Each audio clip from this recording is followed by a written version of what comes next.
14 अगस्त 2026 को बढ़ने वाले टॉप गेनर्स निफ्टी 500 में Welspun lab, Jubilant food, Devyani, Bata India, CEMPRO,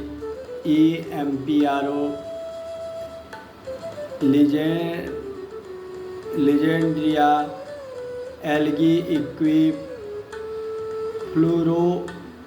फ्लोरोकेम हैं। ये सभी शेयर अच्छे पोर्टफोलियो के लिए हैं। कोई व्यक्ति अपना एक डाइवर्सिफाइड अच्छा पोर्टफोलियो बनाना चाहते हैं तो उनके पोर्टफोलियो में ये शेयर हो सकते हैं, उनकी चॉइस पर है।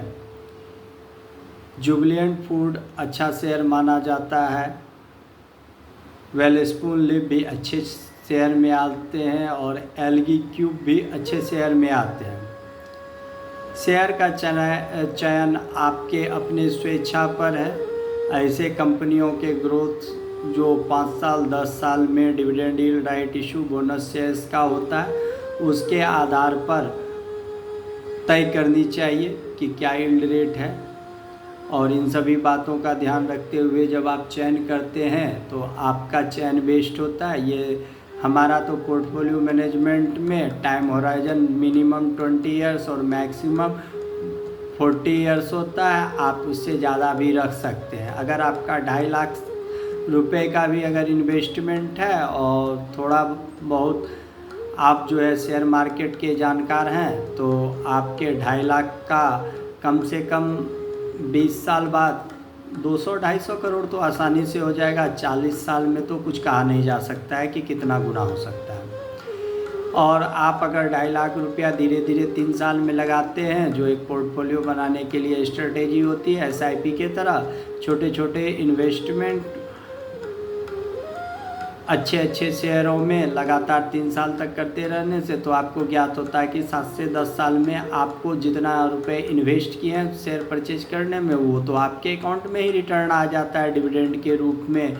और कभी कभी राइट इशू के रूप में आपको प्रॉफिट होता है, कभी कभी बोनस के रूप में कंपनियां शेयर्स दे देती है, तो वह भी फ़ायदा ही फ़ायदा है।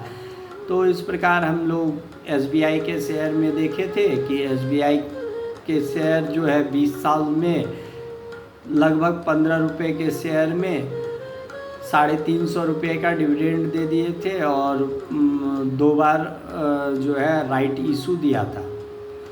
और वही 15 रुपये के शेयर की आज वैल्यू एक शेयर की लगभग 1050 से 1100 रुपये तक रहती है। और जब 1 का 4 और 2 बार राइट इशू होने से 15 रुपये के 3 या 4 शेयर हो गए। और इस प्रकार देखने से पता चलता है कि एक शेयर से जो है अच्छी आमदनी हुई, जो लगातार 20 साल 21 साल 25 साल रहे हैं। और SBI को मैं इसलिए चुनता हूँ कि SBI एक फिक्स नेचर का शेयर है, बहुत ज़्यादा फ्लक्चुएशन होता नहीं है, सरकारी कंट्रोल भी इसमें सामान्य रूप से रहती है। यह एक FD नेचर का शेयर है जिसमें लोग इन्वेस्ट करके भयभीत भी कम होंगे, क्योंकि इनमें सरकार का रेगुलेशन और कंट्रोल ज़्यादा रहता है। उसी तरह अगर हम 14 अगस्त 2026 के लूज़र्स को देखें तो ये नेशनल एल्युमिनियम इत्यादि दिख रहा है, जो सामान्य उतार चढ़ाव के कारण गिरा हुआ है। जो पिछले 2 दिन पहले ये तो 10% 8%